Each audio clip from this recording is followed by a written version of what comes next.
دوسری جانب عالمی بینک نے پاکستان میں توانائی کے شعبے سے متعلق رپورٹ جاری کرتے ہوئے توانائی کی بچت اور کاربن کے اخراج میں کمی سے متعلق اقدامات پر تجویز دی ہے۔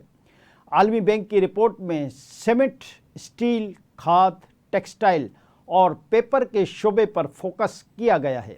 رپورٹ کے مطابق معلومات، پالیسی اور مالی وسائل کا فقدان اصلاحات کی راہ میں رکاوٹ ہے۔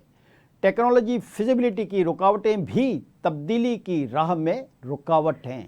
عالمی بینک کا کہنا ہے کہ ایندھن کی تبدیلی اور نئی ٹیکنالوجی کے استعمال سے بجلی کی 60% بچت ہو سکتی ہے۔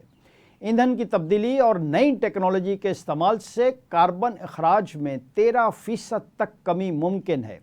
رپورٹ میں کہا گیا ہے کہ پاکستان میں کول فائرڈ بوائلرز 15 سے 20 سال پرانے ہیں۔ گیس سیکٹر میں جدید بوائلرز کے استعمال سے سالانہ $2 ارب کی بچت ممکن ہے۔ صرف کمپریسر کی تبدیلی سے کھپت میں 30 سے 50% بچت کی گنجائش موجود ہے۔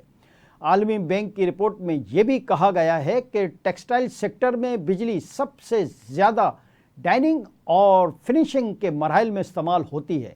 کھاد سیکٹر قدرتی گیس پر زیادہ انحصار کرتا ہے، جس سے قیمتوں میں اتار چڑھاؤ کا خطرہ ہوتا ہے۔ حکومت اور نجی شعبہ تجاویز پر عمل کرے تو توانائی کے بحران پر قابو پایا جا سکتا ہے۔ تجاویز پر عمل درآمد سے پاکستان اپنے ماحولیاتی اہداف کو بھی حاصل کر سکتا ہے۔